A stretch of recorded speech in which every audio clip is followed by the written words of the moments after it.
United Nation Security council की एक non permanent seat के लिए अब एक देश ने भारत को चैलेंज कर लिया है। भारत के खिलाफ पर्दे के पीछे कौन सी डिप्लोमेटिक लॉबिंग शुरू हो गई है और यूनाइटेड नेशंस में भारत का कौन सा टेस्ट होने जा रहा है, जिसके बाद भारत को अपने धुरंधर जयशंकर सर को न्यूयॉर्क में डिप्लॉय करना पड़ा है। उस पर तो हम डिटेल में बात करेंगे, लेकिन साथ में ईरान के साथ भारत का एक नया डिप्लोमेटिक डिस्प्यूट स्टार्ट होते दिखाई दे रहा है। भारत ने ईरान को ऐसा कौन सा टफ मैसेज दिया है वो भी हम डिस्कस करेंगे। इसके साथ ही इजराइल ने भारत के साथ अपनी डिफेंस पार्टनरशिप को अपग्रेड करने के लिए क्या अनाउंसमेंट की है, इसकी स्ट्रेटेजिक इंप्लीकेशंस क्या हो सकती हैं, उसको भी हम एक्सप्लेन करेंगे। काफी सारी इंपॉर्टेंट खबरें आ रही हैं, इसलिए वीडियो को एंड तक जरूर देखिएगा। सबसे पहले बात करते हैं भारत के विदेश मंत्री जयशंकर सर और यूनाइटेड नेशन सिक्योरिटी काउंसिल में चल रही डिप्लोमेटिक गेम्स के बारे में। Even Organisation of Islamic Cooperation के देश मिलकर भारत को हराने की प्लानिंग कर रहे हैं। भारत के विदेश मंत्री जयशंकर सर मिडिल ईस्ट की कंट्रीज को विजिट करने के बाद अमेरिका के न्यूयॉर्क में गए हैं, जहां पर यूनाइटेड नेशंस के हेडक्वार्टर्स हैं। न्यूज आ रही है कि आज जयशंकर सर ने साल 2028-29 के लिए नॉन परमानेंट मेंबर बनने के लिए यूनाइटेड नेशंस में भारत की तरफ से आधिकारिक दावेदारी पेश कर दी है। जयशंकर सर ने इसके लिए जो कैंपेन लॉन्च किया है उसका नाम भारत ने रखा है शांति, जिसका फुल फॉर्म है securing holistic advancement through norms, trust and integrity. इसके थ्रू अब हम सभी देशों को बता रहे हैं कि क्यों वो वोटिंग में भारत को वोट कर हमें नॉन परमानेंट मेंबर बनाएं। भारत के कंपटीशन में आ गया है तजिकिस्तान, और तजिकिस्तान इसने भी एशिया पैसिफिक ग्रुप से अपनी दावेदारी भारत के खिलाफ पेश कर दी है। ऐसे में भारत और तजिकिस्तान एक सीट के लिए लड़ेंगे। जिसको भी ज्यादा वोट्स मिलेंगे वही देश नॉन परमानेंट मेंबर बनेगा। अगर तजिकिस्तान अपनी दावेदारी वापस ले ले तो फिर उस केस में बिना वोटिंग के भारत को नॉन परमानेंट मेंबर यानी नॉन परमानेंट सीट मिल सकती है। अब ऐसा कई बार होता भी है, जब कंट्रीज को लगता है कि उनका चुनाव, उनको वोट मिलना मुश्किल है, उनका जीतना मुश्किल है, तो कुछ देश अपनी दावेदारी को वापस ले लेते हैं। लेकिन यहाँ पर तजिकिस्तान अलग ही कॉन्फिडेंस में दिखाई दे रहा है। अब इसके पीछे जर्मनी का क्या एंगल है हम वो भी डिस्कस करेंगे, लेकिन तजिकिस्तान के कॉन्फिडेंस का एक अलग ही राज है। अब आपको लग रहा होगा कि तजिकिस्तान को हराना भारत के लिए कोई बड़ी बात नहीं है, लेकिन मसला ये है कि तजिकिस्तान के पक्ष में चाइना और पाकिस्तान, ये दोनों देश लॉबिंग कर रहे हैं। इनकी लॉबिंग की वजह से ऑर्गेनाइजेशन ऑफ इस्लामिक कोऑपरेशन, जिसमें 57 मुस्लिम देश आते हैं, इन्होंने भी वोटिंग में तजिकिस्तान को समर्थन देने का फैसला किया है। क्योंकि तजिकिस्तान एक मुस्लिम देश है, इसलिए ऑर्गेनाइजेशन ऑफ इस्लामिक कोऑपरेशन का कहना है कि हम मुस्लिम उम्मा को सपोर्ट करेंगे, मुस्लिम देश को जिताने के लिए एफर्ट्स करेंगे। अब अकेले ऑर्गेनाइजेशन ऑफ इस्लामिक कोऑपरेशन में 57 देश आते हैं। ऐसे में भारत को अपना कैंपेन बहुत ही स्ट्रेटेजी और कैलकुलेशंस के साथ आगे बढ़ाना पड़ेगा। कैंपेन लॉन्च करने का ये मतलब नहीं है कि जयशंकर सर न्यूयॉर्क में जाकर वहां पर कोई रैली निकालेंगे या फिर गैदरिंग को संबोधित करेंगे, बल्कि जयशंकर सर न्यूयॉर्क जाकर दूसरी कंट्रीज के डिप्लोमेट्स और परमानेंट रिप्रेजेंटेटिव के साथ मुलाकात कर भारत की मेंबरशिप बिड के लिए अपने लिए सपोर्ट मांगेंगे। बाकी कंट्रीज को इसके लिए रीच आउट करना पड़ता है, क्योंकि यूनाइटेड नेशन सिक्योरिटी काउंसिल के जो नॉन परमानेंट मेंबर्स का चुनाव होता है वो यूनाइटेड नेशन जनरल असेंबली के सभी 193 मेंबर देश वोटिंग के जरिए वोट डालकर करते हैं। इसलिए भारत अलग अलग कंट्रीज को रीच आउट कर सपोर्ट इकट्ठा कर रहा है। अब इस तरह के कैंपेन इसलिए इंपॉर्टेंट हो जाते हैं क्योंकि कई बार क्या होता है कि सेम रीजन से कई सारे देश दावेदारी और अपनी बिड पेश कर लेते हैं, जिसके बाद जीतने के लिए 2/3 वोट्स चाहिए होते हैं। अब जितने ज्यादा देशों का साथ होगा, नॉन परमानेंट सीट की दावेदारी उतनी ज्यादा पक्की मानी जाती है। और सिर्फ भारत ही नहीं, इलेक्शन से काफी पहले दूसरी कंट्रीज पे डिप्लोमेटिक आउटरीच करना स्टार्ट कर देती हैं। अब यहाँ पर एक बड़ा सवाल ये उठता है कि इस बार भारत की नॉन परमानेंट बिड को इतनी ज्यादा इंपॉर्टेंस क्यों दी जा रही है, और इसमें जर्मनी का क्या एंगल है। दरअसल हुआ ये कि पिछले महीने साल 2027-28 की नॉन परमानेंट सीट के लिए यूनाइटेड नेशंस के अंदर वोटिंग हुई थी, जिसमें जर्मनी के सामने 2 छोटे देश थे, ऑस्ट्रिया और पुर्तगाल। और हैरानी वाली बात यह है कि यूरोपियन यूनियन में सबसे बड़ी अर्थव्यवस्था और दुनिया में अमेरिका और चाइना के बाद तीसरी सबसे बड़ी जीडीपी वाला देश जर्मनी वोटिंग में पुर्तगाल और ऑस्ट्रेलिया, इन दोनों ही कंट्रियों से हार गया है। जर्मनी, जो अपने लिए परमानेंट सीट और वीटो पावर की मांग करता है, वो नॉन परमानेंट मेंबर देश भी नहीं बन पाया। ऐसे में भारत के लिए भी ये वोटिंग आसान नहीं होने वाली है, क्योंकि कई सारी वेस्टर्न और यूरोपियन कंट्रीज रशिया से क्रूड ऑयल और वेपन्स परचेज करने के लिए भारत से काफी नाराज चल रही हैं। इसलिए भारत ने जयशंकर सर को यूनाइटेड नेशंस भेजकर अपने एफर्ट्स तेज कर दिए हैं। अब भारत दावेदारी पेश कर रहा है साल 2028-29 टर्म के लिए, और उसके लिए इलेक्शंस होंगे अगले साल जून महीने में। भारत ने अपना कैंपेन ऑलमोस्ट 1 साल पहले ही स्टार्ट कर दिया है, जो दिखाता है कि हम जर्मनी की तरह इसको लाइटली बिल्कुल नहीं ले रहे हैं, और अभी से भारत की सरकार ने सपोर्ट इकट्ठा करना और तैयारी करना स्टार्ट कर दिया है।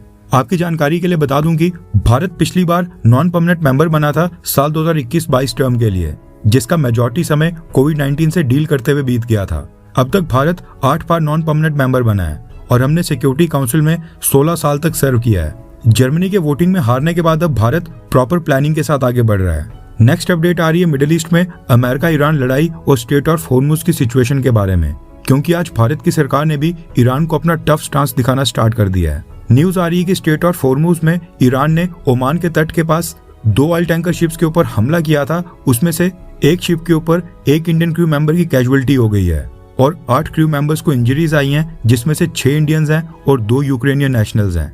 इसी के चलते आज भारत की सरकार ने दिल्ली में स्थित ईरान के डिप्टी एम्बेसडर को समन कर बुलाया था और इनको भारत की तरफ से कड़ी नाराजगी जताई है और प्रोटेस्ट दर्ज करवाया है। भारत ने ईरान को साफ शब्दों में कहा है कि ईरान कमर्शियल शिप्स को निशाना बनाना बंद करे, वरना इसका असर दोनों देशों के रिलेशंस के ऊपर भी पड़ेगा। मीडिया की रिपोर्ट्स के अकॉर्डिंग ईरान ने जिस शिप के ऊपर फायर किया, ये शिप यूएई फ्लैग्ड था और ओमान के वाटर्स में था। अब ये समन कर कितना फर्क पड़ता है वो तो खैर हमने पहले भी देखा है। ये समन गेम्स कंट्रीज के बीच में चलती रहती हैं। 18 अप्रैल को भी भारत की सरकार ने इसी कारण से ईरान के एम्बेसडर को भी उस समय समन किया था। उसके बाद अमेरिका के डिप्टी एम्बेसडर को भी हमने समन किया था और अब एक बार फिर ईरान को समन किया जा रहा है। अब समय आ गया है कि भारत की सरकार ईरान को अपनी ताकत दिखाए। हमने ईरान की नेवी के नेवल पर्सनल्स को सेफ पैसेज भी दिया था। उसके बाद ईरान की एम्बेसी ने भारत में डोनेशन ड्राइव चलाकर हजारों करोड़ रुपीस का चंदा इकट्ठा किया था। उस पर भी भारत की सरकार ने कुछ नहीं बोला और आज बदले में हमको ये मिल रहा है। ईरान लगातार भारत के क्रू मेंबर्स वाले शिप को निशाना बना रहा है, जिसमें इंडियंस की कैजुअलिटी हो रही है, इंडियंस को इंजरीज आ रही हैं। ऐसे में अब समय आ गया है कि संबंध से आगे बढ़कर भारत की सरकार ईरान के ऊपर कोई कंक्रीट एक्शन ले। अभी जो 6 इंडियन सेलर्स को इंजरीज हुई हैं, उनको भारत की सरकार ने फैसिलिटेट करना स्टार्ट कर दिया है और उनके इलाज में भारत की सरकार ने भारत की एम्बेसी को डिप्लॉय किया है। भारत के समन करने के बाद ईरान की इस्लामिक रेवोल्यूशनरी गार्ड यानी IRGC, जिन्होंने शिप के ऊपर मिसाइल और ड्रोन फायर किए थे, इनका कहना है कि उन्होंने जहाजों को कई बार वार्निंग दी थी कि वो आगे ना बढ़े, लेकिन उन्होंने IRGC की चेतावनी को हर बार इग्नोर किया। IRGC का कहना है कि ये शिप्स छुपकर स्ट्रेट ऑफ हॉर्मुज को क्रॉस करने के लिए अपने नेविगेशन सिस्टम को बंद कर वहां से क्रॉस होने की कोशिश कर रहे थे और ईरानियन मिलिट्री ने उनको रुकने के ऑर्डर्स दिए थे, जिसके बावजूद वो रूट के ऊपर आगे बढ़ने की कोशिश कर रहे थे, इसलिए उन्होंने निशाना बनाया है।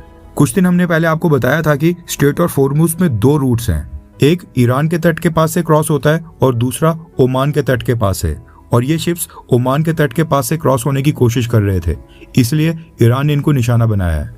वैसे आपको क्या लगता है कि समन करने के बाद अब ईरान के खिलाफ भारत की सरकार को क्या एक्शन लेना चाहिए? क्योंकि ऐसे तो ये रुकेंगे नहीं। आपके अकॉर्डिंग भारत की सरकार के पास अब कौन से ऑप्शंस बचे हैं? नेक्स्ट अपडेट आ रही है भारत और इजराइल को लेकर। रेफरेंस के लिए आपकी स्क्रीन के ऊपर आर्टिकल का स्क्रीनशॉट है। इजराइल की मिनिस्ट्री ऑफ डिफेंस ने भारत के साथ दृष्टि 2.0 प्रोग्राम लॉन्च करने की अनाउंसमेंट की है। दृष्टि का फुल फॉर्म है dual use robust India Israel hitech innovation.